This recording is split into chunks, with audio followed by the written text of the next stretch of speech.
Bom, muito obrigado, Sr. Diretor, colega da Calçada, colegas, todos colegas. De uma forma informal, como eu já tinha combinado com o Fernando e com o Vítor, vamos então fazer esta nossa conversa sobre este tema assim um bocadinho fora da caixa, ou parece será fora da caixa, para engenheiros e tecnólogos. Portanto, as boas-vindas e os agradecimentos a ambos pela vossa disponibilidade de vir aqui partilhar as vossas ideias neste fim de tarde. Portanto, este tema surgiu de uma conversa ali com o José Alfredo Silva Matos, que é uma pessoa dos semicondutores, eletrónica, etc. Não sei se por causa destas questões dos Chips Acts dos dois lados do Atlântico e desta história do que está em Taiwan, surgiu a história da soberania tecnológica, da dependência e ligada àquilo que se fala também em reindustrialização, e também já se pede um European Fund para a reindustrialização. E, portanto, o desafio foi logo acolhido pelo Fernando Alexandre como pessoa da economia e pelo Vítor como pessoa da indústria.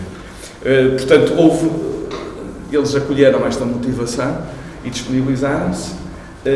O Alexandre tem uma pequena apresentação, o Vítor não, portanto, o académico e a pessoa da indústria. E eu tenho algum primeiro round de questões e rapidamente passamos também para as questões desse lado. Portanto, o Fernando Alexandre é professor na Universidade do Minho, como sabem, foi pró-reitor e presidente da Escola de Economia e Gestão, diretor do Departamento de Economia, é vice-presidente do Conselho Económico e Social e membro do Instituto Mais Liberdade, foi presidente do Conselho de Administração da SDS Startup Braga e secretário de Estado adjunto do Ministro da Administração Interna, como sabem, autor de 8 livros sobre economia portuguesa e em 2002 recebeu o Prémio do Mérito Científico da Universidade do Minho. Para além de colunista do Observador, aparece a miúdo nos mídias.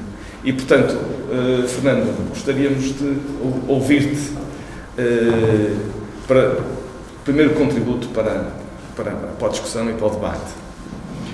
Muito obrigado pelo convite. É com imenso gosto que estou aqui na Faculdade de Engenharia do Porto. De facto, sou economista, mas gosto muito de falar com engenheiros e gosto muito de se distingue um bocadinho até no meu percurso. Não te teria convidado se não fosse assim. Exato. Mas gosto muito de visitar fábricas. Gosto de ver fábricas. Gosto de ver a produção. Eu hoje venho falar aqui um bocadinho, ou seja, sobre a indústria e sobre os desafios que a indústria tem. Mas eu gostava e neste contexto que o José Manuel referiu na abertura, e lembrei-me de ir buscar uma entrevista que o Carl Bildt, que foi primeiro-ministro da Suécia, e que é, na minha opinião, sigo há muito tempo, e esta entrevista que ele deu em 2019 à Teresa de Sousa é uma excelente entrevista.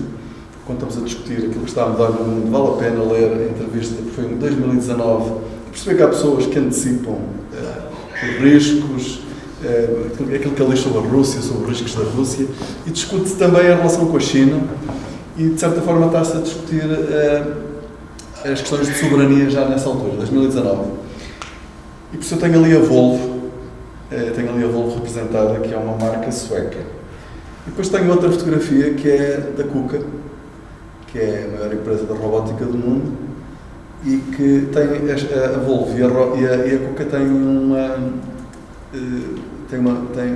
uma dimensão em comum. Não sei se alguém sabe. São as duas chinesas. E o que o Carl Bildt dizia em 2019 sobre o facto da Volvo ter sido comprada em 2011 pelos chineses era que até agora as coisas correram bem. É dirigida como qualquer outra empresa sueca, com a grande diferença de que está em grande expansão na China. Isto é, o Carl Bildt em 2019 estava perfeitamente, embora, como eu vos disse, vale a pena ler a entrevista porque ele de facto percebia muitas dimensões daquilo que estava a acontecer no mundo, mas eu acho que esta se calhar não tinha percebido na totalidade na relação com a China, em que ele dizia que não havia problema nenhum, ou seja, o facto do capital chinês ter entrado na Suécia e numa das principais empresas suecas, que era a Volvo, não havia problema nenhum. Porquê? Eu na altura fixei isso, porque o dono do capital mudou, mas tudo o que era a capacidade de inovação mantinha-se na Suécia. Ora, isso foi exatamente o objetivo da China, foi manter a capacidade de inovação com a engenharia sueca a desenvolver o carro elétrico. Era esse o objetivo deles, para depois transferirem a tecnologia toda para a China. A KUKA foi comprada pelos chineses em 2016.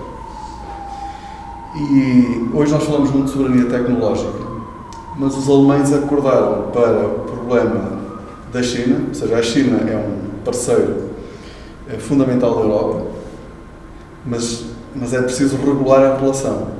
E os alemães, que são muito motivados sempre pelo negócio, é um povo muito industrial e sempre a fazer negócios, e bem, não é? Por isso é que eles têm a estrutura económica e industrial que têm,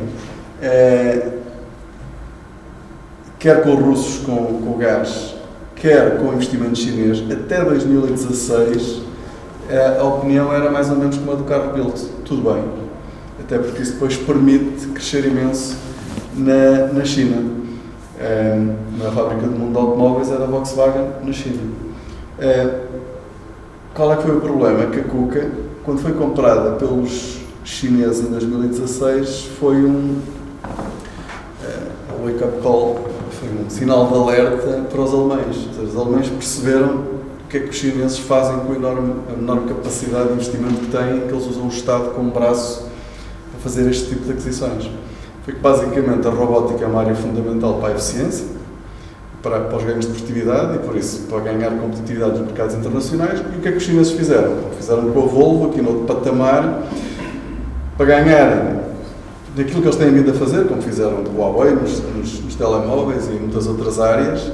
O que eles fizeram foi comprar a melhor empresa do mundo de robótica e passaram uma série de etapas que outro país que quisesse entrar nessa tecnologia teria que passar essas etapas. O que eles fizeram? Compraram o estado da arte da robótica adquirindo a KUKA. E, obviamente, os alemães entraram em estado de alerta e foi nessa altura, as pessoas, acho que só estou a fazer esta história, porque nós, a soberania tecnológica, as pessoas associam isto à pandemia, quando faltaram máscaras. É anterior. A grande mudança na Europa é a aquisição da KUKA, é 2016. E os alemães, em 2018, definiram, será aquilo que nós vemos hoje, eu vou dar vários exemplos, de limitações à aquisição de ativos alemães por estrangeiros, foi imposta em 2018, na sequência da aquisição da KUKA. E quando os alemães fizeram isso, foram criticados por toda a Europa, por estarem a proteger a economia deles. Só que eles não estavam preocupados que os franceses fossem comprar empresas alemãs. Foi basicamente por causa desta situação, que mostra como é que o conceito de soberania tecnológica é de facto importante. Porque aquilo que era uma das principais empresas alemãs, que estava na fronteira da inovação, de repente todo esse know-how passa para a China. Ou seja, essa compra não foi impedida, mas depois uma série de outras a seguir foram, e por isso este é um problema um pouco mais, não é muito mais antigo, mas é mais antigo do que aquilo que a maior parte das pessoas, acho eu, pensa. Nos últimos anos, ou seja, houve uma série de eventos, ou seja, a pandemia claramente, e aqui há dimensões diferentes. Quando nós estamos a falar da questão chinesa, que é uma questão que tem muitas dimensões, nomeadamente uma dimensão geopolítica, em que é uma economia que os chineses até ao Xi Jinping, talvez só no segundo mandato, e ao longo de toda a sua história, a China não tem histórias, no caso do Tibete, mas o Tibete também se pode explicar, a China não tem histórias de agressão externas, ao contrário do Japão. A China é imperialista, mas é um império do meio, ou seja, é um império virado para dentro. Com o Xi Jinping, de facto, a China ganhou uma importância económica, mas também começou a manifestar um desejo de ter outro papel na economia global. E isso começou a gerar preocupações, sobretudo nos Estados Unidos, e por isso a questão primeiro com os Estados Unidos, mas veja, estou a falar em 2016. 2016 é quando o Trump chega ao poder nos Estados Unidos, que é quando se começa a ouvir falar de uma forma mais sistemática contra o perigo chinês, por parte dos Estados Unidos, porque hoje é partilhado pelo Biden, de uma forma até parece-me mais agressiva, porque também escalou do que com Trump, ou seja, seria inevitável que escalasse com Trump, mas depois surgiram de facto uma série de mudanças com a pandemia, com a guerra na Ucrânia, que mostraram não apenas esse problema geopolítico, como eu estava a dizer, mas há outras dimensões que têm a ver com... Tivemos aquele problema da desordenação que existiu nas cadeias de abastecimento, a seguir à pandemia, ou seja, os navios demoraram muito tempo a voltar a encaixar as posições, andavam perdidos os contentores vazios, ou seja, houve um problema de desorganização nas cadeias de valor, nas cadeias de abastecimento, e isso, por si só, também teve o papel de fazer com que os diferentes grandes espaços económicos passassem a pensar as cadeias de abastecimento. Não é só uma questão de soberania tecnológica, é uma questão de garantir que não há interrupção no fornecimento da indústria e de bens essenciais. E por isso há várias dimensões que de facto levaram a que esta questão da soberania tecnológica e da autonomia estratégica fizesse surgir a questão da desglobalização, que os ingleses usam o termo decoupling, e que a Ursula von der Leyen, em março, na China, e a semana passada foi concretizado num documento da Comissão Europeia, prefere chamar de de-risking. E que é o que é basicamente garantir que numa série de dimensões, estão ali representadas várias, os chips, as baterias, a parte alimentar, que não há interrupção no fornecimento, ou seja, que se garante que há essa capacidade, seja por uma desregulação, uma desorganização das cadeias de abastecimento, seja por causa de uma pandemia, seja porque há uma guerra, como no caso da Ucrânia, não há uma disrupção na atividade produtiva. Na Europa, os Estados Unidos têm a mesma estratégia, e atenção, e a China sempre teve, de uma forma claríssima em todos os seus documentos estratégicos. A China sempre identificou áreas estratégicas onde não podia falhar o abastecimento. O Ocidente, com esta crença, com muitas razões, porque entregou muitos resultados no comércio internacional, de facto desguarneceu essa dimensão de proteção e mesmo, sobretudo, os economistas pensam muito nas vantagens do comércio internacional, que são imensas. Ou seja, eu gosto da aproximação da abordagem que a Presidente da Comissão Europeia tem, porque, ou seja, embora isto seja claramente um movimento de desglobalização, porque, ou seja, o comércio vai continuar a crescer, mas eles, desde a crise financeira internacional, que já cresce mais devagar do que o PIB, houve aqui uma mudança já nos últimos anos, e o que nós, ou seja, por isso não se pode esquecer os ganhos que a globalização tem, mas que trouxe, ou seja, há centenas de milhões de pessoas que saíram da pobreza graças à globalização, ou seja, a inflação pôde ser baixa durante imenso tempo, em grande medida graças à globalização, que permitiu produzir produtos cada vez mais baratos. Isso aumentou imenso a eficiência das empresas e fez com que as pessoas pudessem consumir mais produtos e mais baratos. Mas agora, se calhar, é preciso fazer um reajustamento. Porquê? Porque essa crença, ou esse otimismo exagerado em relação à capacidade de regular as relações internacionais a partir de relações comerciais, foi claramente posta em causa com a guerra na Ucrânia. Para terminar esta parte, aquilo que aconteceu com a guerra na Ucrânia foi uma demonstração de que a racionalidade económica nem sempre prevalece.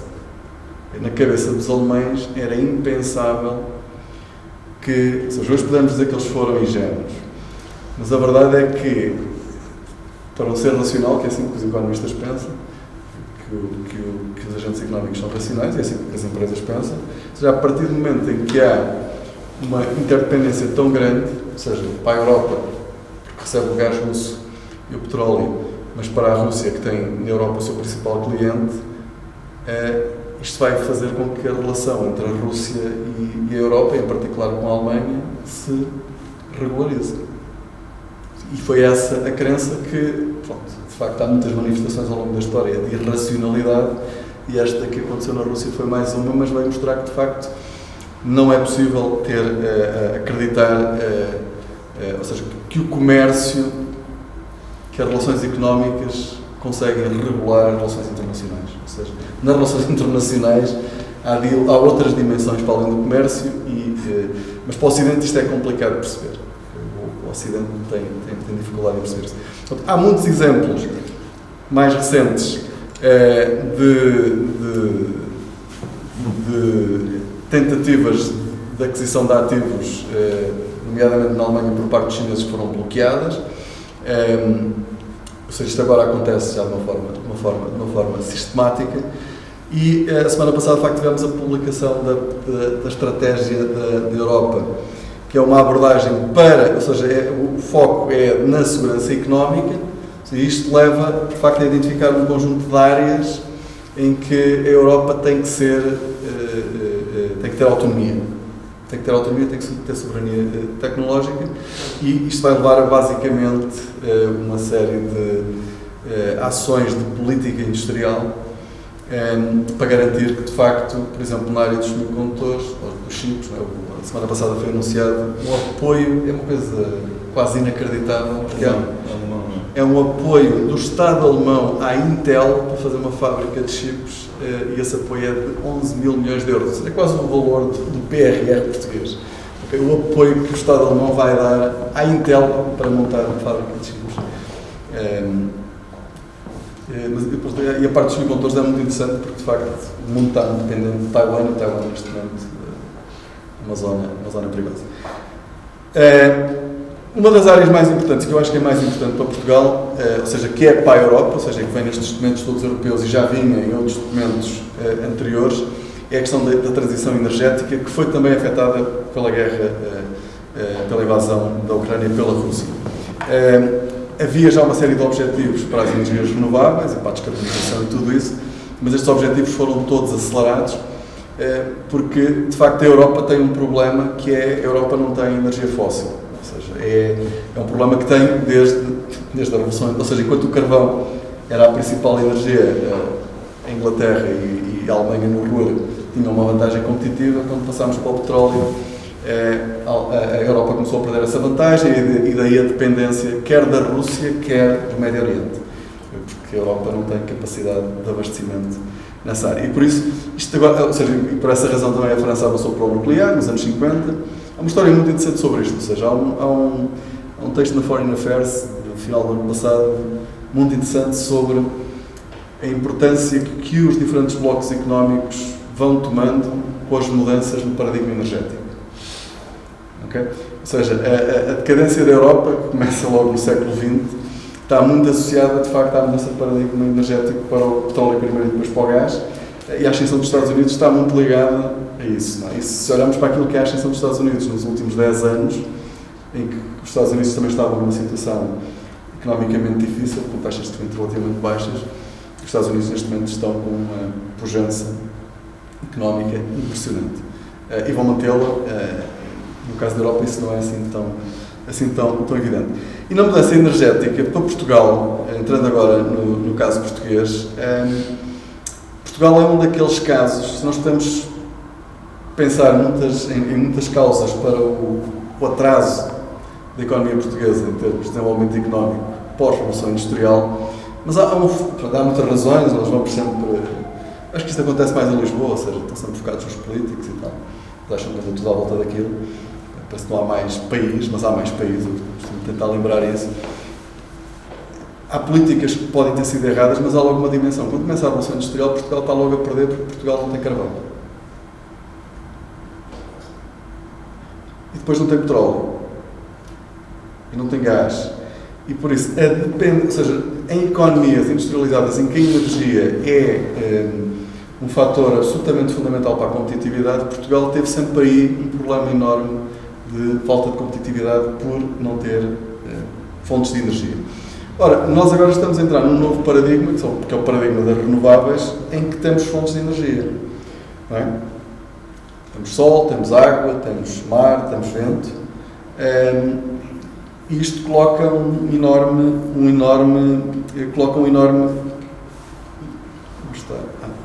Isto coloca um enorme desafio, porque nós temos as fontes de energia, mas o grande desafio é criarmos uma indústria à volta destas energias. Ou seja, se nós pensarmos nos equipamentos que estão ali representados,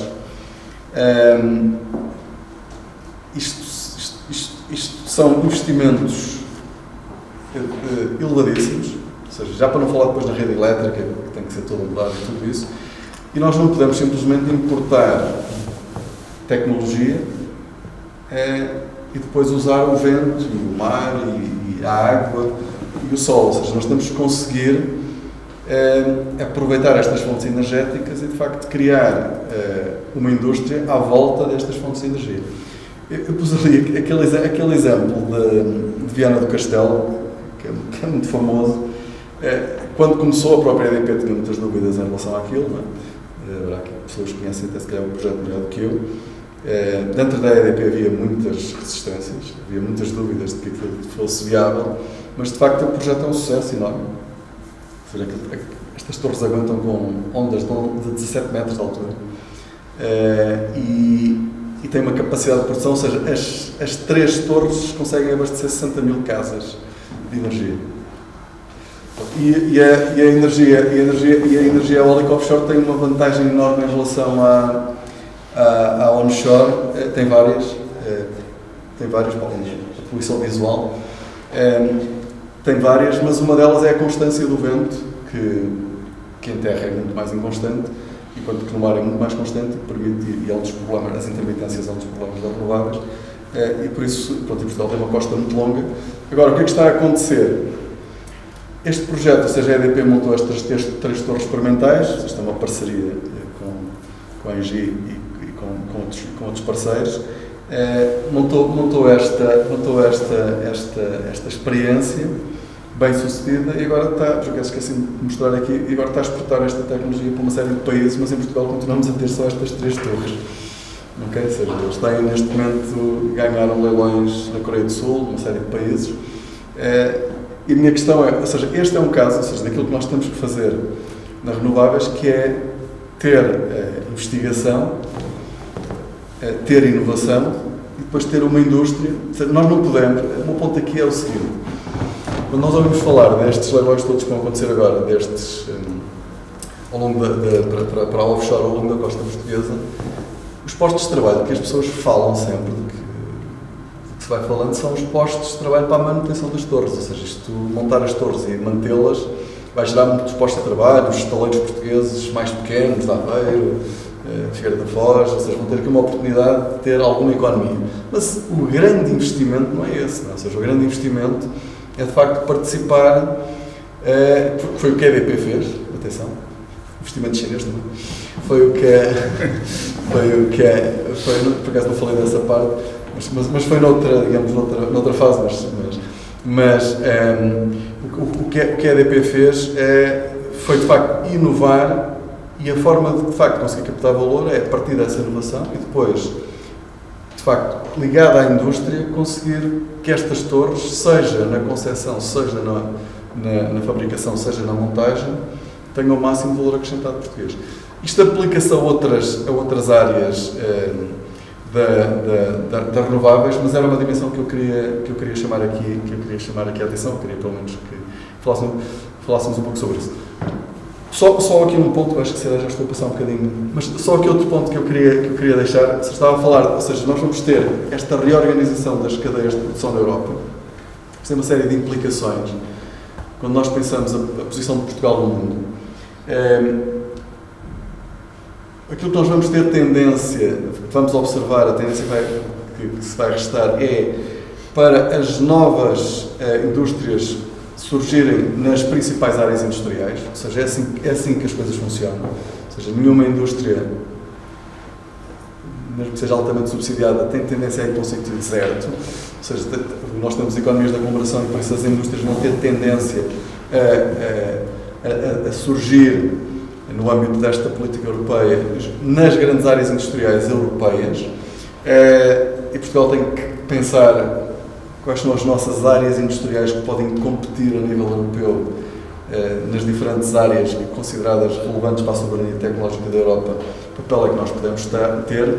Mas há algo que me parece que é evidente, que é, do ponto de vista, por exemplo, da infraestrutura de transportes, os portos continuam a ser fundamentais, mas se nós tivermos essa maior concentração das novas indústrias nas principais áreas industriais, aquilo que Portugal tem que garantir é boas ligações a essas grandes áreas industriais. E muitas dessas ligações, se calhar, as mais eficientes não vão ser por navio, não vão ser através dos portos, se calhar vão ser ferroviárias. Se nós tivermos, o que nós estamos a falar é de ter dentro do continente europeu mais indústria. Okay? E por isso basicamente implica para nós participarmos nesse processo, ou seja, conseguir atrair indústrias e participar nessas cadeias de abastecimento, o que implica ter custos de transporte baratos para o centro da Europa, que é uma dificuldade que nós já temos. Ou seja, a indústria portuguesa já tem essa dificuldade, porque para transportarmos para além dos Pirineus, o que não sai de barco, de avião sai uma parte significativa, tá bem? Ou seja, não sei se vocês têm ideia, mas cerca de 8% do valor das exportações de produtos portugueses sai por avião. Okay? São coisas pequenas, mas muito caras. Na Holanda é 30%. Okay? Os holandeses exportam 30% do valor dos seus produtos por avião. Okay? Mas nós temos que olhar para isto. Quais são os meios de transporte que são fundamentais para que nós podermos participar. Em Portugal, às vezes, há esta dificuldade de conjugar as várias políticas para que isto funcione. Okay? E a ligação, de facto, ao centro da Europa é uma dimensão importante e o ferroviário vai ser importante. Agora, para além da ligação ao centro da Europa, há outra dimensão que eu quando olho para a dinâmica da economia mundial, gosto sempre de salientar. Ou seja, aquilo que está a acontecer é que o Ocidente está a perder peso na economia global, que é basicamente o que está ali representado. Okay? Ou seja, a Ásia é cada vez mais, o Pacífico é cada vez mais o principal espaço económico do mundo. Esta guerra na Ucrânia pode ter dado mais centralidade ao Atlântico, mas a verdade é que as economias mais dinâmicas do mundo estão na Ásia. E se nós olharmos para um mapa, aqui não é o mapa mundi, mas apanha grande parte do mundo, Portugal é novamente um pouco Finisterra, ok? Ou seja, nós estamos numa ponta daquilo a que se chama o continente da Eurásia, e depois do outro lado temos os Estados Unidos, que prioriza claramente o Pacífico, isto é, a costa oeste é mais importante para os Estados Unidos em termos económicos. Quer dizer que nós estamos um pouco... O que está aqui representado é algo que está em mudança por causa da guerra na Ucrânia, okay? Ou seja, a Eurásia, claramente, seja uma das razões porque a China não está... A China é muito mais pragmática do que a Rússia, ou seja, a Rússia é completamente... Como vimos nestes dias, não é? Aquilo é assim um pouco desorganizado, para não dizer outra coisa. Os chineses têm dificuldade em perceber essas coisas, não é? E acho que o que nós temos ali representado é a nova rota da seda, precisamente dos chineses, em que os chineses estavam a fazer investimentos brutais que estavam concretizados, ou seja, os chineses tinham caminhos de ferro na Hungria e na Alemanha, ou seja, Duisburgo neste momento era o fim da rota da seda. Sabe? Empresas como a Bosch exportam, levando os produtos por caminhão até Duisburgo, exportavam antes disto, e depois chegavam a Duisburgo e iam de comboio até à China. Ok? Isto agora está tudo parado, grande parte dessas ligações estão paradas, mas isto muda a posição de Portugal no mundo, e nós temos que olhar para isso, eu se calhar dou aqui um salto para os destinos, nós temos que olhar para isso, porque Portugal é um país atlântico, nunca deixou de ser. Ou seja, o Reino Unido, se olharem, isto aqui são os principais mercados de exportação de produtos de Portugal. Se eu pusesse aqui turismo, iam ver uma coisa muito semelhante, ou seja, os turistas americanos é o mercado que mais cresce aqui no Porto e no Douro, sabe-se isso muito bem. É o mercado que mais cresce, são os motoristas que permanecem mais tempo e que gastam mais dinheiro, e os brasileiros também. Okay? Mas se olharmos só para bens, só para mercadorias, a natureza atlântica de Portugal também se nota. Okay? O Reino Unido não é só importante para o turismo, também é importante para as mercadorias, e os Estados Unidos são cada vez mais importantes. Os Estados Unidos são cada vez mais importantes. E quando olhamos para a nova tecnologia, para as novas tecnologias, surgem países como o Canadá, okay? Taiwan, ou seja, Portugal continua a depender muito do mercado europeu, mas o mercado europeu é um mercado em decadência, ou seja, quando nós pensamos naquilo que são as causas do mau comportamento económico de Portugal nas últimas 2 décadas, mais uma vez, há muitas razões relacionadas com decisões políticas erradas, mas nós não podemos esquecer que estamos num continente com baixo crescimento, ou seja, a zona de alto crescimento do continente europeu foi o leste da Europa, ou seja, é a outra ponta, onde é muito difícil Portugal participar nesse comércio, ele tem uma desvantagem competitiva, e a zona onde nós estamos inseridos, ou seja, o sul da Europa, é a zona com pior comportamento. Okay? Nós falamos muito mal, ou seja, criticamos muito mal o desempenho da economia portuguesa, mas a economia espanhola, ou seja, não sei se têm ideia, mas nós queixamos muito que estamos na 21ª posição em termos de PIB per capita, com o mesmo valor que a Roménia. Mas a economia espanhola, ou seja, estávamos em 15º em 2000, mas a economia espanhola em 2022 estava na 17ª posição, isto é, em termos relativos, a economia espanhola está pior em 2022 do que Portugal estava em 2000. Ok? Ou seja, a economia espanhola foi das economias com pior desempenho nos últimos 20 anos. A Itália, a mesma coisa, a França, a mesma coisa, ou seja, são todos países que, eu não sei se têm ideia, a França neste momento tem praticamente o PIB per capita médio da União Europeia. Okay? A Itália tem um PIB bastante abaixo da média da União Europeia. A Espanha também, obviamente. Quando nós participamos nessa zona económica, que é uma zona com fraco desempenho económico, é muito difícil crescer. Ou seja, quando nós temos à nossa volta parceiros que crescem muito, isso gera dinâmica económica. Neste contexto, e por isso o que é que eu quero dizer com isto? É que, independentemente de tudo o que está a acontecer, em termos de reorganização das cadeias, produção, a guerra na Ucrânia, Portugal tem que se virar para o Atlântico. Não tem, na minha perspectiva, não tem outra solução. Porque a Europa, obviamente, será sempre um parceiro, e é um dado adquirido, ou seja, nós não vamos... A Espanha será sempre um parceiro importante, mas não é aí que está a força para o nosso crescimento. Nós precisamos de ter ligações ao Atlântico, aos Estados Unidos, ao Canadá, ao Brasil, e a África vai ser um continente que no futuro vai, espera-se, será o continente com maior potencial de crescimento. E por isso, por todas as razões e mais alguma, ou seja, o que está a acontecer na Europa é muito importante, nós temos que estar atentos e temos que participar nisso, mas as estratégias de desenvolvimento de Portugal e de industrialização têm que ter em conta o Atlântico. Isto não é algo que eu diga há pouco tempo, já digo isto há bastante tempo, fundamentalmente porque de facto a Europa é uma zona de baixo crescimento. E se olharmos para aquilo que é mais importante, se quiserem, no turismo, que é onde é que estão os segmentos mais elevados, eles estão do outro lado do Atlântico, e se olharem para a alta tecnologia, eles também estão Reino Unido, Canadá, Estados Unidos, ou seja, claro que a Alemanha vai ser sempre importante, porque tem imenso investimento direto estrangeiro em Portugal. Claro que a Espanha vai ser sempre importante, eu não estou a dizer que não, mas isso é um dado adquirido, eles estão aqui e vão ser sempre importantes. Nós temos é que procurar outros mercados mais dinâmicos. E o que é que isso quer dizer? Quer dizer que do ponto de vista da nossa estratégia de desenvolvimento, e em particular da nossa estratégia de industrialização, que eu, se calhar, agora depois a seguir falaria sobre isso, no debate, na nossa estratégia de industrialização nós temos que ter isso em conta. Fazes o wrap-up, podemos passar aqui agora essa palavra mágica, reindustrialização, obrigadíssimo. Já percebemos que podíamos estar aqui mais um pedaço a ouvir o Fernando, porque é inesgotável, mas agora vamos fazer aqui um contraponto com a reindustrialização.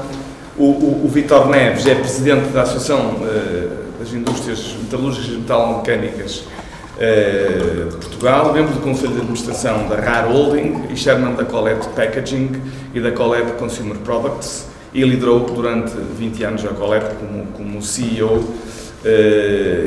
a Colette que hoje em dia é uma empresa líder no seu setor de atividade. Eu acho que o mote está dado e quase que cada slide e cada uma das coisas pode ser comentada agora por quem está do lado da indústria, o que é que se pode fazer, o que é difícil, o que é que temos que mudar. Ok? Vítor. Sim, senhor. Obrigado. Quero, em primeiro lugar, agradecer ao João Manuel a amabilidade para me convidar.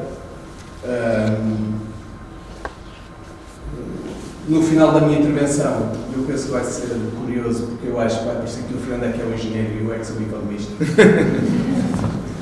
Mas eu prometo que vou ao tema, mas eu gostava de começar por uma vez que tenho algum palco, de usar esse palco para reafirmar algumas das posições públicas que a AIMAP tem vindo a tomar. Não nos quero tomar muito tempo com isso, mas quero começar pelo macro, focar-me muito mais em Portugal do que até do que se está a passar fora e depois tentar ligar isso com o tempo. E o meu primeiro ponto é que todos sabemos que a economia portuguesa está a crescer. Não é? O ano passado crescemos 6,7%, o primeiro trimestre deste ano, e portanto aparentemente poderá ser um crescimento fantástico.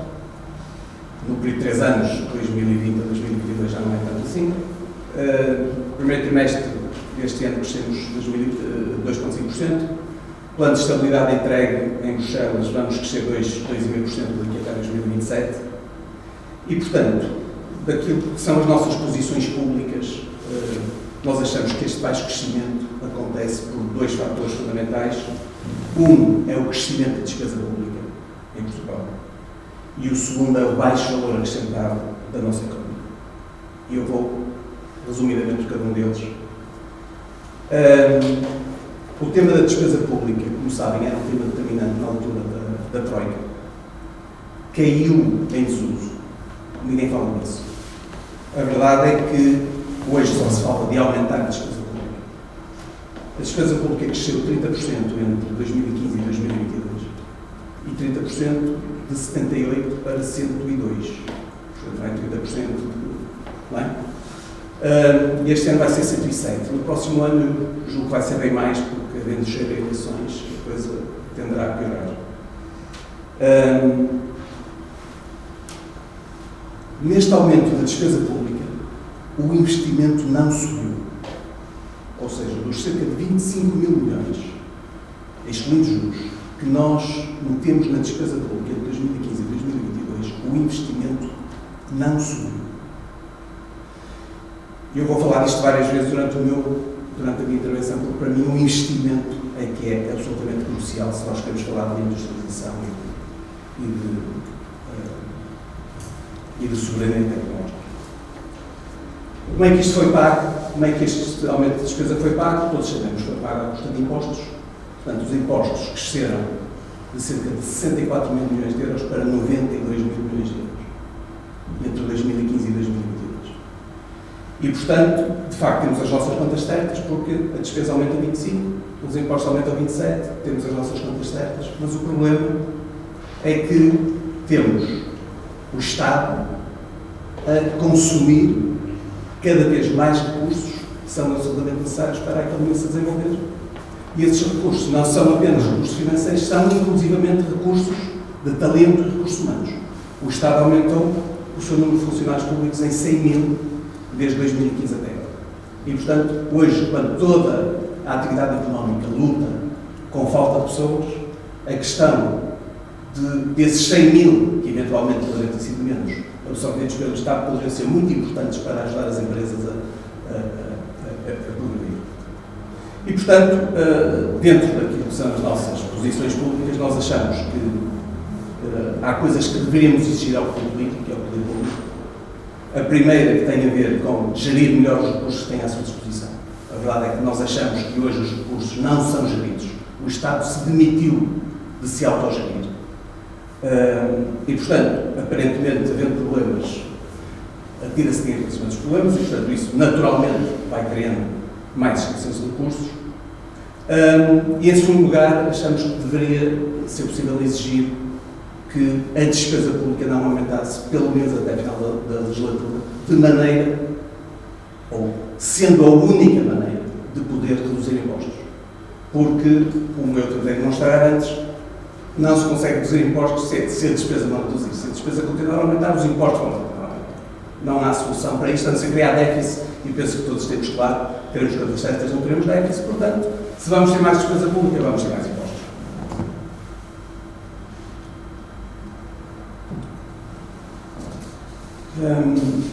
O segundo motivo, como eu dizia, na nossa opinião, para o baixo crescimento da nossa economia, tem a ver com o valor acrescentado dos nossos produtos e serviços. Quando olhamos para os números outra vez, a riqueza média criada por cada trabalhador em Portugal, em 2021, são os últimos dados, penso eu, publicados, foi de 30.500 euros. Média da União Europeia, 65 mil.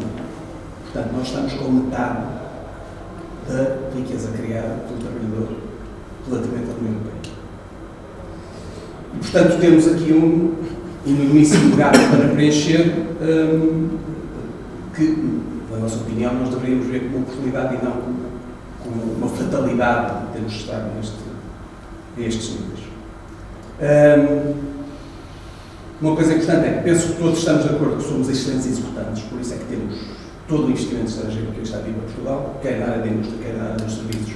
Portanto, achamos que temos a convicção que somos excelentes executantes, mas ainda não somos suficientemente bons do ponto de vista de desenvolver soluções e criar soluções e do ponto de vista da inovação para não sermos apenas excelentes executantes, mas sermos bons desenvolvedores. E, portanto, de facto, o que as entidades estrangeiras procuram em Portugal é a nossa capacidade de executar bem, a preços competitivos, que sabemos que hoje ainda temos, e provavelmente aquilo que é desenvolvido noutras paragens. Tentando entrar um pouquinho mais no tema da nossa conferência. E o Fernando também já mostrou aqui qualquer coisa sobre isso. O crescimento hoje de Portugal é fundamentalmente à custa das exportações.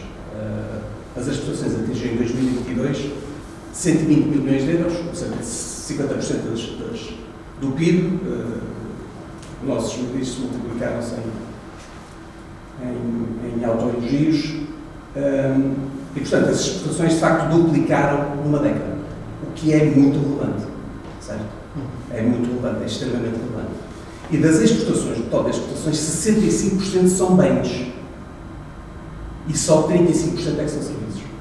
E, portanto, temos de ter esta consciência de que, apesar do aumento do turismo, 65% das exportações são bens que nós exportamos. E isto é muito relevante. Se nós analisarmos os setores, nós vemos que o nosso setor, o setor metalúrgico e metalomecânico, que é o maior exportador português, exportamos o ano passado 23 mil milhões de euros. Portanto, dos 120 ou dos 78 bens, 23 foram da indústria metalúrgica e metalomecânica. Crescemos 20%. Peço desculpa, crescemos 16%. O têxtil e vestuário cresceu 13%. O calçado cresceu 22%.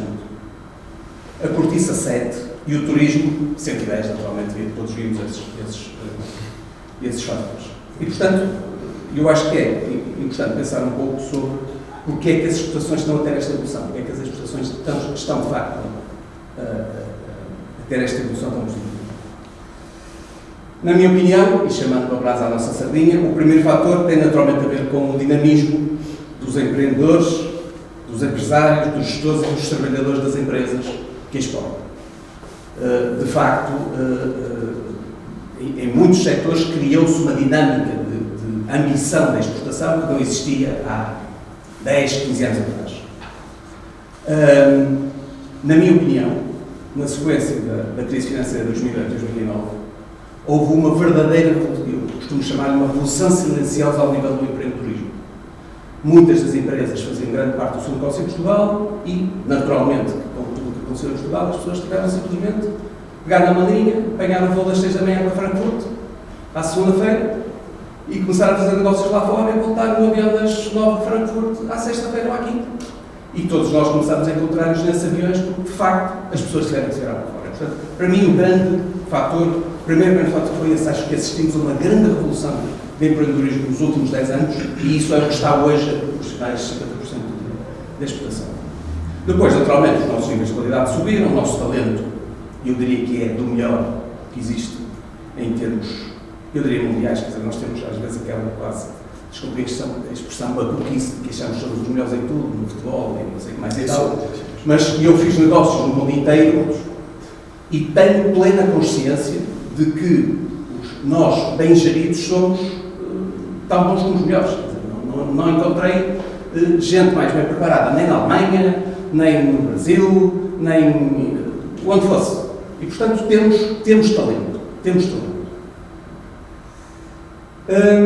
Depois, eu acho que, de facto, e aqui é que é a questão que eu gostava de deixar, é que os últimos 3 anos foram marcados por descontinuidades que nos favoreceram, cumulativamente.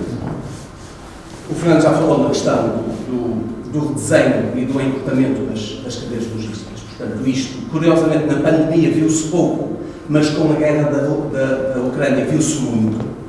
Ou seja, claramente, um redesenho das cadeias logísticas e o seu encurtamento, nomeadamente trazendo produções da Ásia para a Europa e para os Estados Unidos. Depois, com a questão ucraniana, haver uma fortíssima gestão de risco e arbitragem entre Europa de Leste e Europa Ocidental. E, portanto, o que nós vemos é que a Europa de Leste foi durante muitos anos ganhadora a saída, nomeadamente à sua entrada na União Europeia. Hoje, do ponto de vista de risco, nós estamos a ganhar e daí, na minha opinião, uma parte importante destas discussões tem a ver também com essa arbitragem de risco entre a Europa de Leste e a Europa Ocidental. E, portanto, nós temos, de facto, sido beneficiários líquidos por estes fatores e também, como eu disse há pouco, pelo conhecimento do nosso talento associado ainda a um custo mais baixo. Todos nós temos também consciência de que o nosso custo está a subir significativamente e vai continuar a subir. Isso nós tem dúvida de que isso vai continuar a subir. Depois, é claro que estamos num novo ciclo em que as políticas protecionistas, como disse o Fernando, estão a ter um peso crescente nos Estados Unidos, isso é claríssimo. E começou de facto com o Trump, mas de facto não se vê nenhum abrandamento com o Biden, bem pelo contrário. Vê-se uma aceleração. Do ponto de vista de política, o Biden não mudou nada. Provavelmente acelerou, não é? E, portanto, temos esse fator. A Europa é sempre titubeante, como sabemos,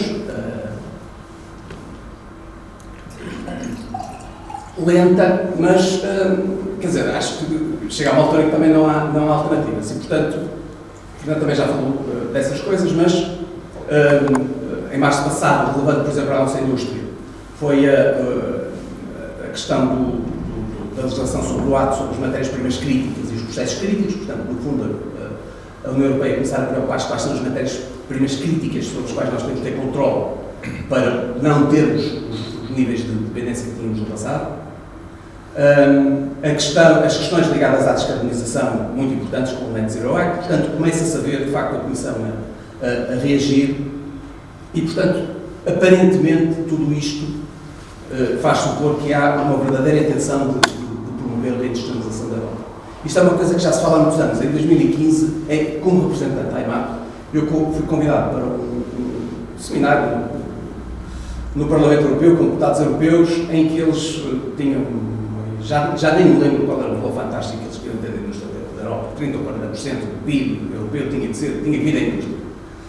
E a verdade é que, mais uma vez, com a lentidão da Europa, como as coisas não se fazem, nada disso acontece. E a indústria continua a valer cerca de 20% do PIB europeu. E, portanto, mas achamos que, de facto, existe uma perspectiva claríssima de reindustrialização na Europa, que tem que reagir naturalmente ao que está acontecendo nos Estados Unidos e a tudo o que está acontecendo na Ásia. E o que eu acho que é importante é nós questionarmos qual é o papel que Portugal quer jogar aí, porque, e se estamos bem posicionados para este sentido, não é? Portanto, não quero voltar às questões da dívida pública e etc., mas só para terem a noção de números muito concretos. O investimento público em Portugal é a apenas de 2,5% do PIB. É o segundo mais baixo da União Europeia. O investimento público. O investimento em máquinas e equipamentos, que nos dá uma ideia muito boa do ponto de vista industrial, em 2020 foi de 3,5 mil milhões, que é menos de 10% de todo o investimento feito no país. E grande parte deste investimento de 3,5 mil milhões foi feito de substituição e não em equipamentos novos. Portanto, se nós queremos, naturalmente vamos ter agora o PRR, PT 2030, etc., mas também todos sabemos que uma parte importante desses fundos estão fundamentalmente capturados pelo Estado e pelos seus projetos, não é?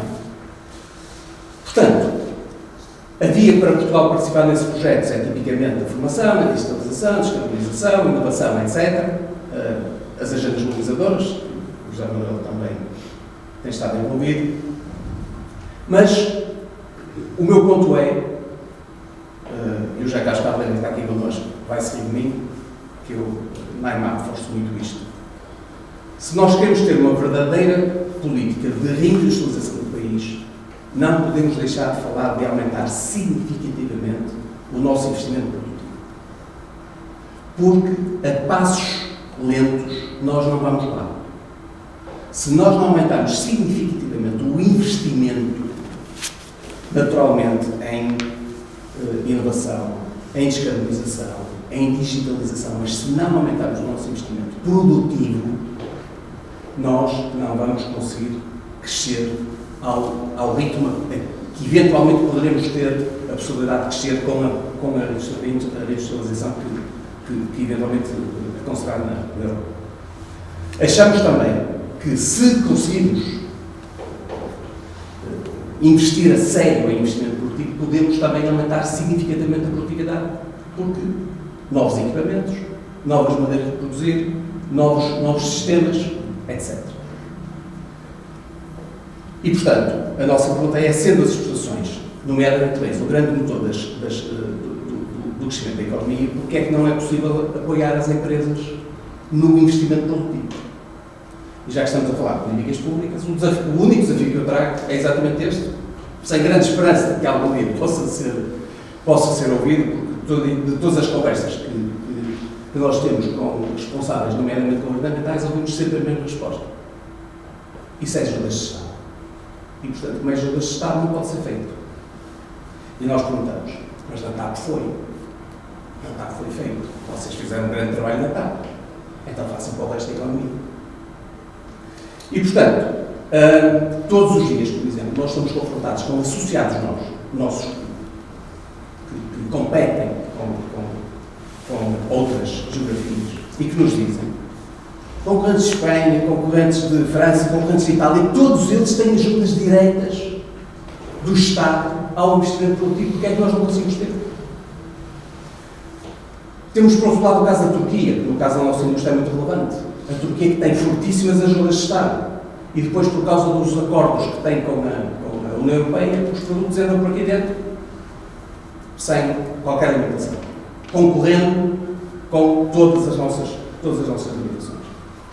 Portanto, tudo isto, para resumir, como dizendo, nós achamos que, com base em tudo o que se está a passar do ponto de vista geoestratégico, de facto, vai haver políticas, estão a acontecer políticas de proteccionismo, vai haver reindustrialização dos Estados Unidos, vai haver reindustrialização da Europa e, portanto, nós temos que nos colocar bem para podermos aceder e jogar um papel fundamental aí.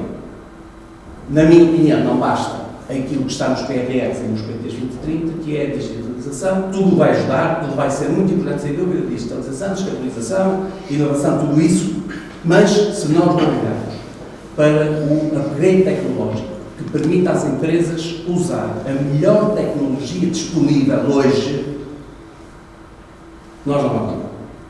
E esse é o meu ponto. Na minha opinião, não é possível pensar em políticas públicas de reindustrialização sem falarmos de investimento a sério. Muito obrigado. Obrigado, Vítor. Eu já vou passar a palavra, só tenho aqui duas questões quase cruzadas, isto é, vou colocar ao Fernando pedir um comentário sobre uma das questões que o Vítor levantou e vice-versa. E depois passo a palavra e ao Fernando. Eu precisamente pego nesta história houve descontinuidades que nos favoreceram. Eventualmente estávamos a conversar sobre isso, não serão sustentáveis, porque a guerra na Ucrânia acaba, esperemos que acabe rápido, etc. Portanto, esse de-risking que estão a fazer aqui para o nosso lado termina, e percebo que a única salvação vai ser aumentar o valor, investimento, etc, etc. Mas há a questão das alturas de Estado e os legalistas que vão ver das regras da Comissão Europeia, alto, não pode ser, embora se diga que depois há muitos na Europa que arranjam maneira de dar a volta à questão. E, portanto, o comentário que eu pedi ao Fernando era precisamente sobre esta parte que me parece... O Fernando falou da questão da interna na Alemanha. A Alemanha fez um programa fortíssimo de apoio à sua economia. Vai pagar um terço da fábrica de semicondutores, não é? Vai pagar um terço. 30% da fábrica de semicondutores vai ser paga pelo governo alemão. Fernando, então este comentário é esta questão que me parece central.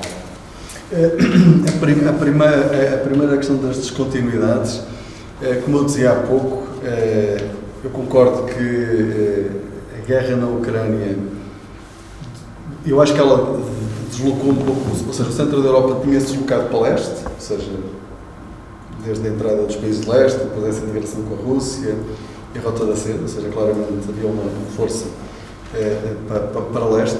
Eu penso que, de facto, vamos ter o centro da Europa a deslocar-se mais para o oeste. Acho que isso é mais ou menos inevitável para aquilo que o Vítor estava a dizer, ou seja, aquela zona vai demorar muitos anos até ser uma zona segura como era. Acho que vai haver sempre ali algum risco. Mas como eu tinha dito no início, eu penso que, independentemente disso, a Europa é um continente em declínio, ou seja, é um continente envelhecido. A menos que consiga ter uma estratégia de imigração, basta olhar para os dados da demografia, quer dizer, isto é avassalador. Ou seja, há várias razões para os Estados Unidos serem uma economia muito mais dinâmica do que a Europa. Uma parte é claramente a parte energética, ou seja, que eles são exportadores líquidos de gás e de petróleo, isso dá-lhes uma vantagem enorme, mas também o facto de eles terem gerido a política de imigração de uma forma muito mais inteligente do que a Europa.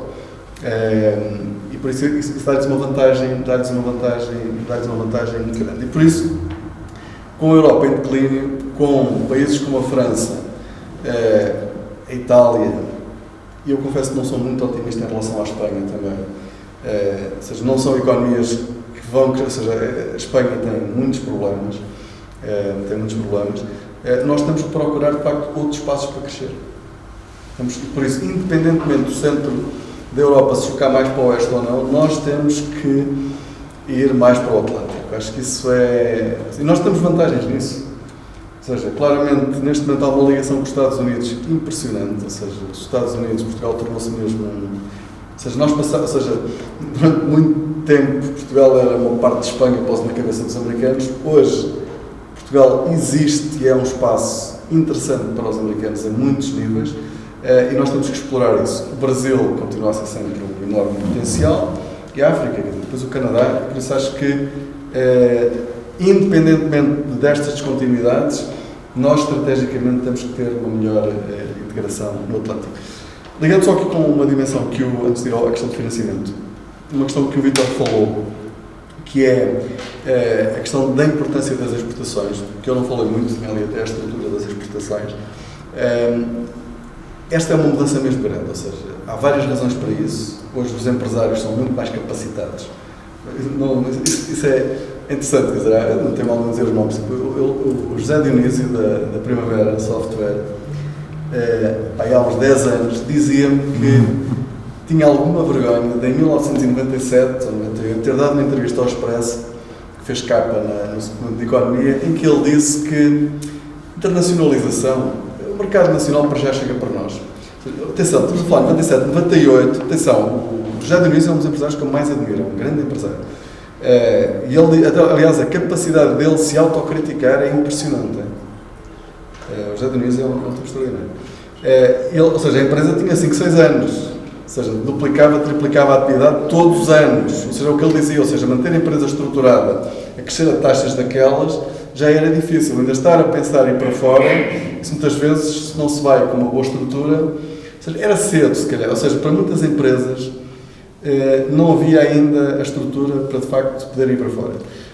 Houve várias razões que levaram a essa mudança na economia portuguesa a partir de 2010, 2011. A crise foi certamente uma delas. Mas esta mudança que nós atingimos, que fez com que... Eu acho que isto é uma viragem mesmo. Eu disse isto antes dos dados do primeiro trimestre, ou seja, olhando para a estrutura, aquilo que aconteceu em 2022 já é muito mais do que a recuperação do Covid. É muito mais do que a recuperação do Covid. E esta mudança, ou seja, é muito mais do que o turismo. O turismo são 18% das exportações portuguesas em 2022. 18%. Ok? E não foi um crescimento extraordinário, ou seja, é um grande crescimento, mas não se nota tanto no peso total, porque houve muito mais setores que também cresceram muito. Quando nós temos cada vez mais empresários a fazer do modelo de negócios das suas empresas as exportações, isso muda completamente a forma de pensar. Ou seja, são empresários que estão sempre em mercados muito competitivos, onde para conseguirem vender um produto têm concorrentes da Turquia, de uma série de países, da Alemanha, da Suécia, da Holanda, e isso obriga-os a estarem sempre atentos a todas as dimensões de competitividade, a serem inovadores, a trazerem valor. Por isso, quando nós temos a quantidade de empresas que têm vindo a aumentar, são cada vez mais empresas a exportar, ou seja, a ter esta forma de atuação, eu acho que isto é profundamente transformador. Eu acho que em Portugal nós temos muita dificuldade em olhar para isto, porque as políticas públicas, como estava a dizer o Vítor, são muito importantes, mas felizmente, como eu também já disse há muitos meses atrás, há muito mais economia para além do Estado, felizmente. E por isso, há milhões de portugueses que vão para a rua todos os dias e nem se lembram que há governo, e às vezes quando se lembram é por más razões. E por isso fazem o trabalho deles, e isso é o que nós precisamos. Ou seja, nós não precisamos... tenho muitos amigos da Proteção Mais Liberdade não sou de Iniciativa Liberal, sou Mais Liberdade, mas obviamente sou um defensor do mercado, e às vezes com as pessoas que são os defensores do mercado eu digo sempre porque é que passam tanto tempo a falar de Estado. Nós temos de falar muito mais da importância da iniciativa privada, porque esta é que é verdadeiramente transformadora. Ou seja, o ideal é quando nós chegamos a um ponto de desenvolvimento em que aquilo que o Estado faz é muito importante, mas não afeta a minha vida no dia-a-dia e não afeta a vida das empresas. Elas não dependem do Estado. Há o contexto em que a empresa não depende do Estado, a pessoa não depende do Estado. Isso é o ideal, mas do meu ponto de vista. Mas aqui neste caso temos a questão de competitividade em termos tecnológicos, em que, pelos vistos, outros países da Comunidade Europeia e outros como a Turquia fazem apostas violentas. Isto liga-se ao tal fundo de reindustrialização também, portanto, aposta em tecnologia, etc. E portanto, estamos aqui em condições difíceis, não é? Também para competir. Qual é a tua opinião sobre essa questão das ajudas de Estado que não são declaradas ou que países como a Turquia as dão na intensidade tecnológica, no investimento produtivo? Não é na ajuda financeira pura e dura, é dar o salto em termos... Ou seja, no investimento próprio, antes de ir à questão da inovação, no investimento propriamente dito, no orçamento já de 2022 já houve uma mudança, finalmente, a questão do reporte de prejuízos, ou seja, uma série de... Houve, aquilo que existia é absurdo, ou seja, aquilo que foi feito em 2016, em que mudaram o período de reporte de prejuízos, foi completamente absurdo, ou seja, o que nós precisamos são grandes investimentos que podem ser diluídos no tempo durante um período muito longo em que as empresas podem recuperar esse investimento. Felizmente, quer dizer, ou seja, essa foi uma coisa, eu acho que no Foi preciso do Covid. Não, pois, eu acho que foi mudança de quadro político. Acho que não foi bem o Covid nessa altura. Foi quando acabou a geringonça, basicamente. Foi quando acabou a geringonça. Ou seja, basicamente, o reporte de prejuízos mudou em 2016 por causa disso. Ou seja, eu não acredito. Foi uma decisão tão estúpida. Nós passámos para ou seja, nós tínhamos um regime que tinha melhorado há 14 anos, se não me engano, que é a média da União Europeia, e depois pusemos um dos regimes mais restritivos para o reporte de prejuízos. Se uma empresa faz um enorme investimento e por isso nos primeiros anos tem prejuízos, ela tem que ter a capacidade de poder recuperar no futuro isso. E é basicamente isso que... Há países que têm um período indefinido, ou seja, basicamente é o que nós temos agora, mas com limites depois para aquilo que é reportado em cada ano. E por isso há formas, com benefícios fiscais e tudo isso, que não é a ajuda direta de Estado. A ajuda direta de Estado tem imensos riscos, está bem? Ou seja, aquilo que vai acontecer agora, eu percebo, a área dos chips, dos semicondutores, é uma área muito estratégica mesmo. Ou seja, é mesmo muito estratégica porque 90% dos chips, de determinado tipo de chips, são feitos em Taiwan. A nível mundial é uma coisa... A dependência que a economia mundial tem de Taiwan é absurda. É uma coisa que não faz sentido absolutamente nenhum. Com equipamento produzido na Europa já. Claro, não. E a principal tecnologia é americana.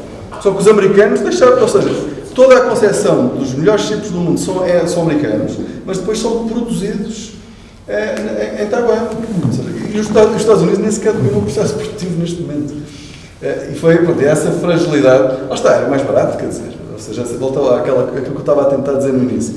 Esta lógica da globalização, de facto, o fator mais barato era sempre o que contava. E funcionou durante décadas, como eu disse há pouco, tirou milhões de pessoas da pobreza.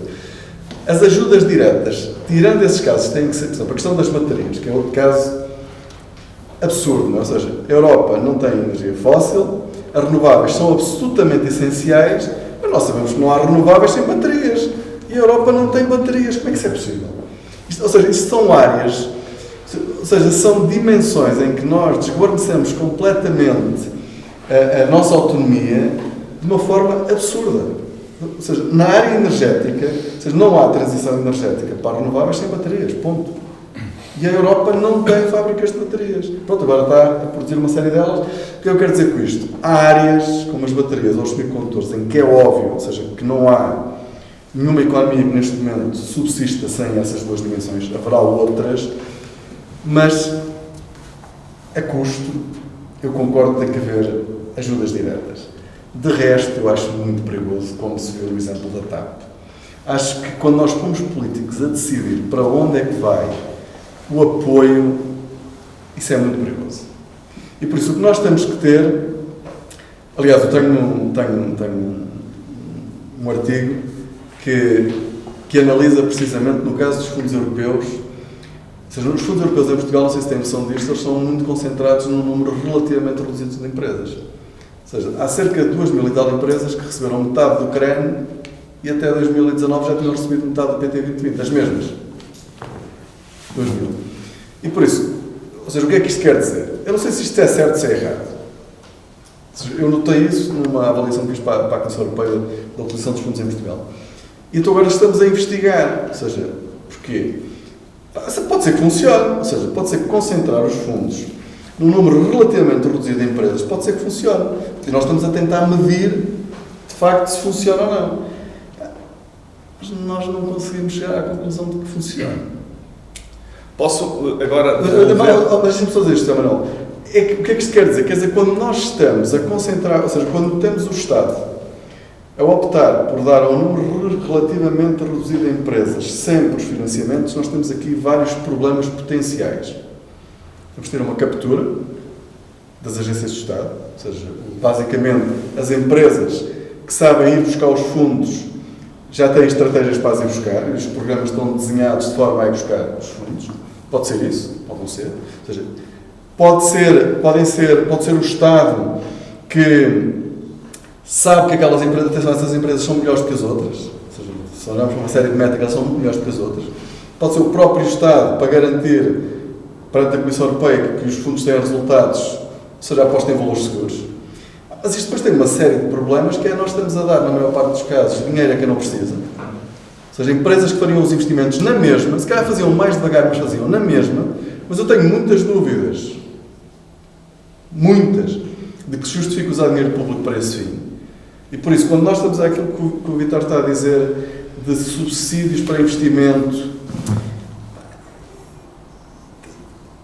há setores onde isso, ou seja, há áreas específicas onde isso pode acontecer, mas isso é sempre extremamente perigoso. Nós podemos estar a distorcer completamente as regras da concorrência e estar a dar fundos a alguém que realizaria o investimento de qualquer maneira e que já tem uma posição favorável no mercado e que vai ganhar ainda uma distância maior em relação aos concorrentes. Claro que nós hoje temos que pensar na concorrência também numa perspectiva europeia, isso é verdade, mas eu queria deixar esta nota, ou seja, quando nós estamos a falar de fundos europeus para empresas em Portugal, eles são muito concentrados num número reduzido de empresas. As agendas mobilizadoras são um exemplo disso. Ou seja, se nós olharmos para a lista de empresas das agendas mobilizadoras, onde vão ser colocados uns milhares de milhões de euros, são todas empresas conhecidas, ou seja, a gente conhece aqueles nomes todos. Ou seja, quando nós conhecemos aquelas empresas, quer dizer que são empresas já com uma posição no mercado, não é uma empresa. Percebe-se ter, ou seja, eu tenho mesmo muita reticências em relação a isso. E por isso, quando nós, na inovação, que é uma área muito importante, e que também estou a trabalhar nisso, em particular nos projetos em coprodução, que eu acredito muito, e eu acho que as agendas mobilizadoras não são um bom exemplo de projetos em coprodução, ou seja, nessa avaliação que eu fiz para a Comissão Europeia e noutros trabalhos que continuei a fazer com outros colegas, de facto mostramos que os projetos em coprodução têm maior potencial de melhorar o desempenho das empresas do que os projetos individuais, mas a eficácia destes projetos depende da dimensão do consórcio, da heterogeneidade do consórcio, da tipologia de instituições que estão agregadas, e eu penso que isto nas agendas mobilizadoras não foi tratado. Dá-me ideia, ou seja, vai ser interessante analisar isto daqui a uns 4 ou 5 anos, 6 anos, mas são consórcios tão grandes que eu tenho muitas dúvidas que haja, ou seja, o que é que o consórcio traz? Traz a possibilidade de difusão de conhecimento, de inovação, de tecnologia entre parceiros, uma complementaridade. A velocidade a que estas agendas foram feitas.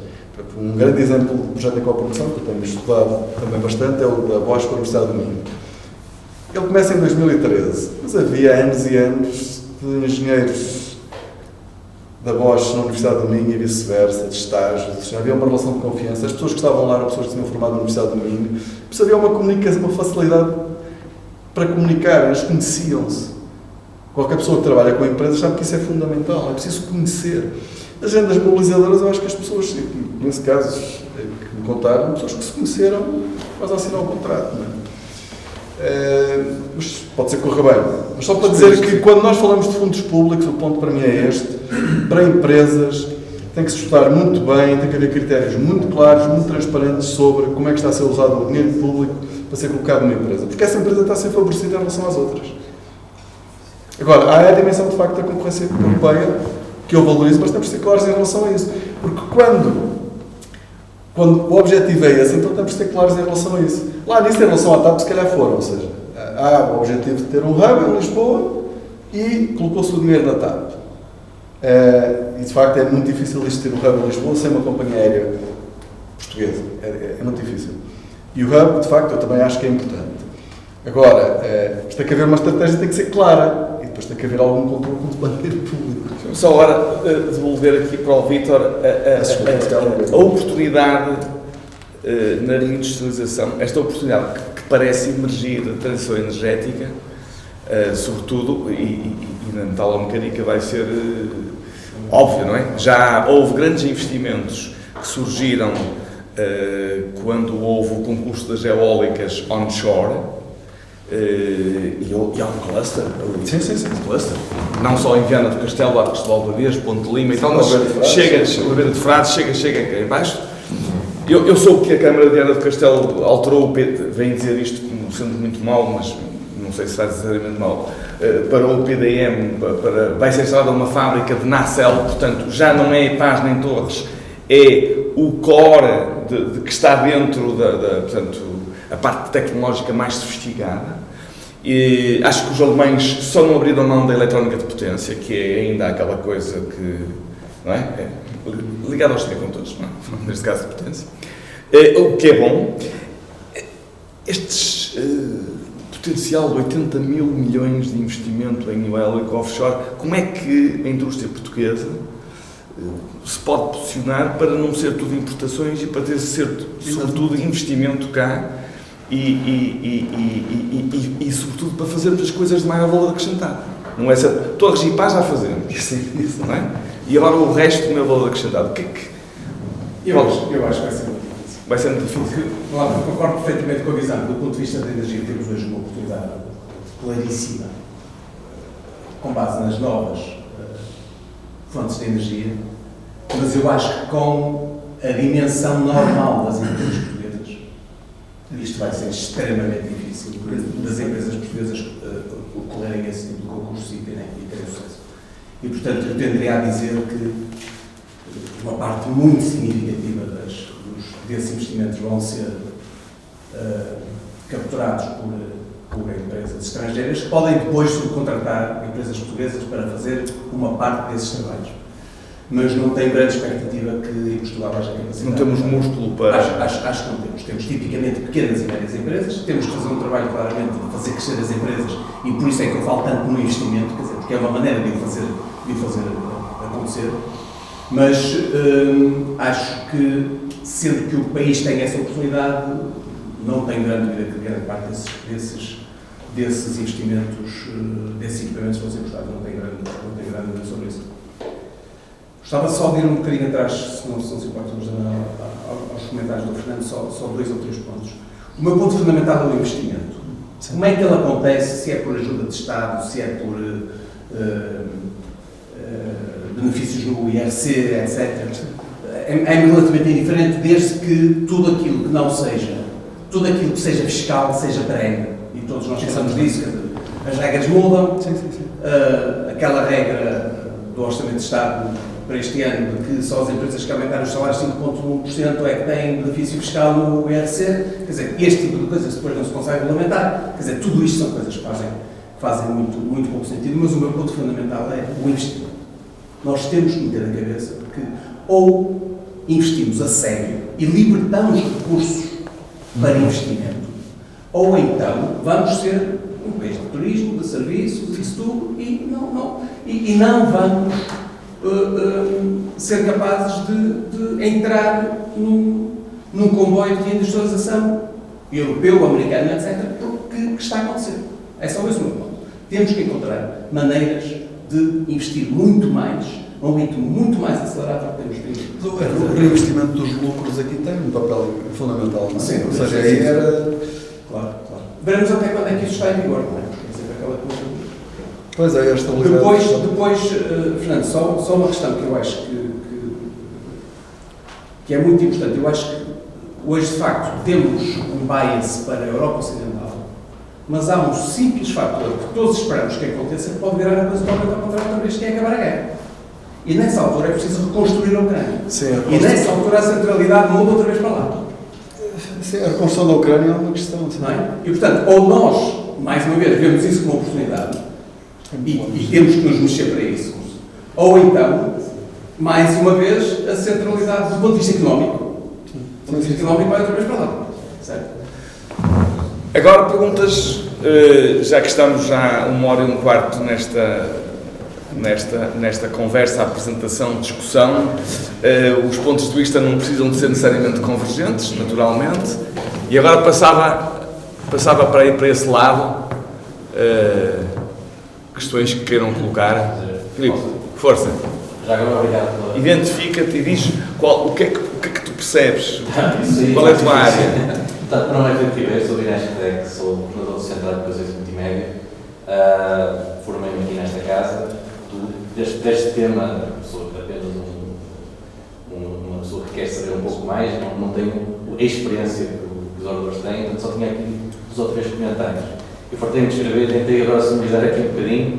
Primeiro, sobre a parte de precisar muito de investimento produtivo, a minha pergunta é se não precisamos nós ouvimos muito falar que antigamente havia muitos artesãos, etc., e a nossa indústria era toda baseada nisso. Hoje falamos muito em formação de ensino superior, mas faltam muito pessoas para operar essa indústria que a gente quer crescer. Portanto, está aqui um ciclo vicioso. Queremos mais máquinas, não temos quem as operar, porque também quem acham que operar aquelas máquinas não ganham o suficiente. Portanto, essa inércia tem que ser vencida para reindustrializar no país. Porque não se faz só indústria com pessoas formadas no ensino superior. Não conheço um país que só faça assim. As próprias China faz uma coisa que é inova e consegue colocar por fora o produto logo a um preço competitivo. Isso na Europa é quase impossível. Inovar e pôr o produto logo a um preço competitivo. Portanto, porque eles têm muitas pessoas, claro, não é? Há condições que a gente conhece, não é? Mas consegue pôr logo a formar. Daí o investimento, por exemplo, nos Estados Unidos no AI. que é remover da equação as pessoas, entre aspas. Mas porque querem pôr as máquinas a produzir aquilo cada vez mais sozinho. Em Portugal, dada a dependência que nós temos da segurança social, mais uma vez o ciclo vicioso começa. Podemos pôr mais máquinas, mas temos mais pessoas dependentes do serviço do Estado e, portanto, lá vai a despesa subir. Pronto. Portanto, temos aqui este problema, uma equação parece que temos mais variáveis de equações e, portanto, temos que tentar resolver isso. Depois, há ali uma coisa que, olhando para o tema, portanto, soberania tecnológica da União Europeia e reindustrialização da economia portuguesa. Se nós passarmos a falar de reindustrialização da União Europeia e depois soberania da economia portuguesa, isso é um problema. Porque nós falamos aqui muito de financiamento, falamos que a Europa é um bocadinho tapada só a investir na Rússia. Porquê? Porque, vamos ser sinceros, financiamento é uma anestesia no sentido de Estado. Não é? Quando aparece muito financiamento ou algo muito mais barato do que outro, quer dizer, aquele sentido de Estado, o sentido de ética, tende a desaparecer. Agora falou-se na Intel, quer dizer, ou da TAP, não é uma decisão portuguesa, vamos saber. É uma decisão que foi preciso implementar a europeia, posso fazer isto ou não posso. Portanto, eu acho que há um problema de soberania nacional nas decisões que devemos tomar. Porquê? Porque se somos financiados, temos que sujeitar às regras europeias. Há esta dependência.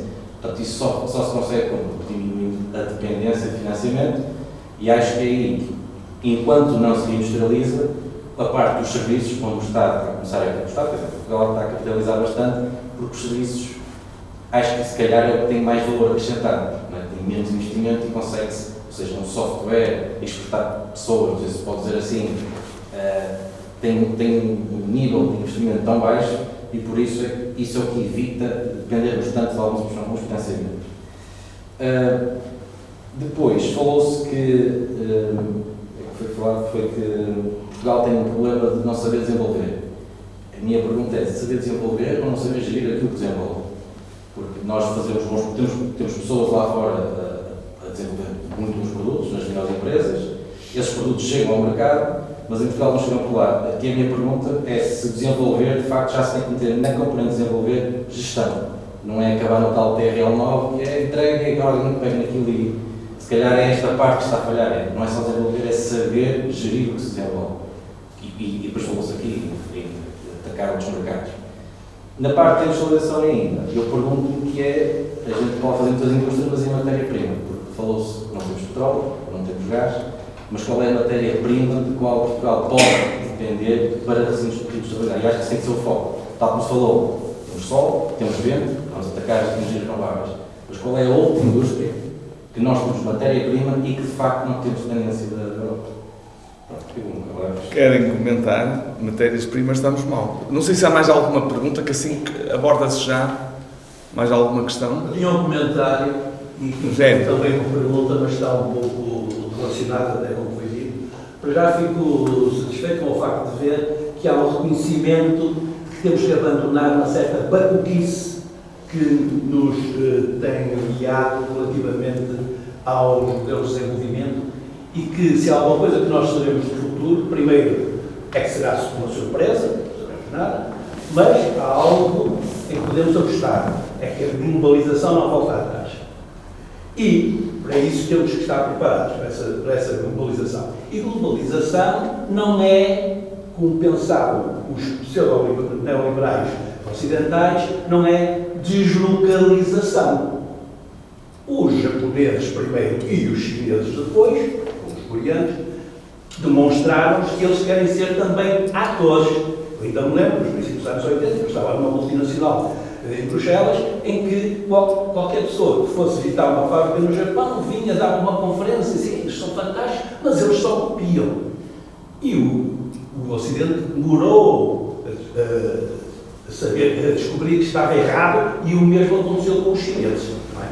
Portanto, não é uma questão de a globalização está a acontecer, mas com atores em todo lado. O problema, e agora eu vou terminar, o problema é que quando se tratou de descentralizar, ou deslocalizar, ou desindustrializar, é quase como se carregasse um botão e diz, faz-te isto. Agora, reindustrializar não é carregar num botão e vamos reindustrializar. Por exemplo, o que nos interessa é, obviamente, também participar na industrialização high-tech. E isso implica, como aqui já foi ainda agora referido, muitos recursos humanos, muito investimento, que não é só máquinas, mas também. Mas é muitos em recursos humanos em que o Estado, e para isso tem que ter os impostos, tem que apostar. Não é? Porque não basta dizer, as fábricas de semicondutores estão lá em Taiwan, não sei o quê, mas o know-how está nos Estados Unidos. Errado! Vão ver quem é que produz a ciência, os artigos científicos relativos à alta tecnologia. Grande maioria são autores e coautores orientais, indianos, chineses, coreanos. Lá temos os americanos. Bom, portanto, a minha pergunta é, muito bem, vamos reindustrializar. Como? Se queremos uma reindustrialização realmente à la paz, digamos assim, é preciso muito investimento também nos recursos humanos próprios. Terceira pergunta, terceira questão ali. Eu queria só colocar 3 pontos de reflexão. Eu já fui microempresário e agora estou a fazer um doutoramento. Queria agradecer muito as intervenções. Eu queria que desenvolvessem um bocadinho alguns pontos que foram ligeiramente tocados nas intervenções, que é como é que se poderá tirar, digamos, desenvolver a atomização da nossa indústria ou da nossa rede de empresas, que tem muitos PMEs e muitas PMEs. Isso será sem dúvida um dos nossos problemas, que também não nos dá a tal dimensão necessária para ter capital para investir. E quando se responde à questão, quando se coloca a questão como é que nós vamos conseguir tirar partido das novas tendências a nível de, nomeadamente, eólico, offshore, será que temos capacidade financeira para isso? Não temos, e porquê? Porque temos empresas atomizadas que não têm capacidade de investimento, e basicamente são estes os 2 principais pontos. A minha área de interesse a nível de doutoramento é, nomeadamente, o hidrogênio verde. Eu tive, quando soube do PRR a nível do hidrogênio verde, fiz contactos a nível de empresários para ver qual seria o potencial e melhor perceber, digamos, as problemáticas que estão ligadas ao hidrogênio verde e deparei-me com empresários que não estão interessados por causa do risco e do risco associado e do muito pouco que se conhece desse setor. E realmente fico sem saber para onde ir no meu doutoramento. Obrigado. Bom, tentando sintetizar aqui, há a questão das matérias-primas, vantagem competitiva, energia, lítio, hidrogênio, que é a partir da energia. O problema dos recursos humanos, não é? Dos recursos humanos, porque, ok, máquinas, mas... E falaste de um problema da imigração e da política de imigração, que os Estados Unidos tiveram capacidade de ter políticas de imigração de outro tipo. E depois a questão da dimensão crítica das empresas, que o Vítor já tinha aflorado, e que, para além de outras coisas, também está ligada a dificuldades de investimento. Portanto, comentários. Começamos pelo Vítor desta vez e fechamos com o Fernando. Então, se calhar, só 2 ou 3. Sobre a questão do investimento em equipamentos, digamos, tecnologicamente mais avançados, e eu continuo a achar que é um must para nós em Portugal. Porque nós, a verdade é que volto outra vez aos números que eu referi, dos 120 mil milhões de exportações, 65% são bens. Certo? E, portanto, que precisam de máquinas sofisticadas. Que precisam, na minha opinião, se queremos continuar a progredir nesse caminho, e são setores como o metal mecânico, o vestuário, o calçado, a cortiça, etc. E aí o que eu digo é, e conheço muitas empresas que hoje, incluindo as empresas das quais eu liderei durante muitos anos e que ainda tenho responsabilidade, trabalham com equipamentos que têm 50 e 60 anos. Isto, hoje, é uma aberração total, porque hoje existe equipamento que é capaz de produzir, com atividade completamente diferentes. Não vejo a questão de repente, só porque nós vamos investir nesse tipo de equipamentos, vai ficar aí uma porrada de gente sem fazer nada na segurança social. Porque, infelizmente, hoje, nós não conseguimos encontrar gente que passe para fazer nada. Certo? Liga muito com o que o Fernando estava a falar do ponto de vista das políticas de imigração, etc. Nós, a IMAP, temos reclamado, nomeadamente do nosso governo, que haja alguma coisa estruturada do ponto de vista de políticas de imigração, mas é um problema europeu, nem sequer é um problema português, não é? Depois, a questão das matérias-primas. Naturalmente que, já falamos da questão solar, poderemos ter outras matérias-primas para novas aplicações, mas eu peço desculpa, mas volto ao mesmo tema. Quer dizer, tudo isso são áreas em que nós devemos desenvolver claramente, mas dos 120 mil milhões, 65% são bens que nós hoje já fazemos. E há muita gente que diz invest in the core, certo? E, portanto, isso nós não podemos perder e temos que continuar a progredir. E concordo também que Estados Unidos é claramente o caminho, Canadá é claramente o caminho, o Brasil tem dúvidas, por outras questões. Mas naquilo em que hoje, de facto, nós temos 65% das nossas exportações, nós não podemos ficar para trás. Porque se ficarmos para trás, o retrocesso vai ser enorme, porque vai demorar muito tempo, vai necessitar de muitas qualificações e muito investimento de fazer um novo percurso para as coisas novas. Certo? O ponto que o João levantou, muito importante para mim, no setor metalomecânico, 80% das empresas são microempresas. Isto é dramático. Isto é dramático. E apesar de tudo, somos o maior setor exportador português.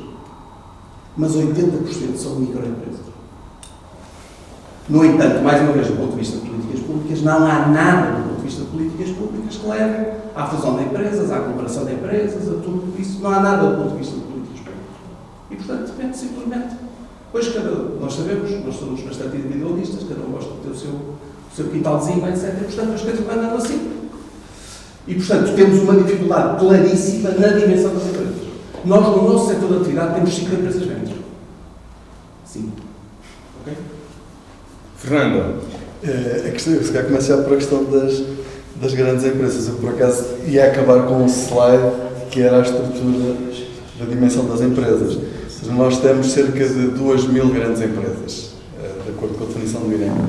Só que essas 2.000 grandes empresas representam 30% e tal do emprego, representam 50% da investigação do investimento em investigação e desenvolvimento e representam mais de 60% das exportações. E, de facto, o número de grandes empresas tem vindo a crescer, apesar de tudo. O número de grandes empresas tem vindo a crescer, mas, de qualquer maneira, mesmo as grandes não são muito grandes. Ou seja, nós conseguimos pensar em qualquer país, da Dinamarca, à Suíça, à Suécia. As grandes são médias. As nossas grandes não são grandes, não são empresas globais. Não temos nenhuma que seja uma empresa global. Temos aí uns unicórnios, mas não temos nenhuma empresa global, uma marca global. Temos algumas marcas que fazem o seu percurso internacional, mas que não são marcas, até no calçado, quer dizer. Até no calçado. Se nós pensarmos, sei lá, a Birkenstock é uma empresa de calçado alemã, foi vendida à Louis Vuitton por 4 mil milhões de euros. Quer dizer, 4 mil milhões de euros. Quer dizer, alguma empresa... Ou seja, se calhar é quase o setor do calçado em Portugal.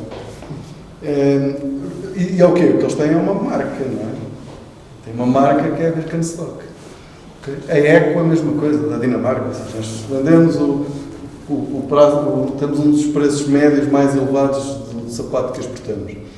Mas digam-me marcas portuguesas de sapatos. Quando eu quero comprar uns sapatos super confortáveis, umas sapatilhas super confortáveis, qual é a marca portuguesa que eu vou comprar?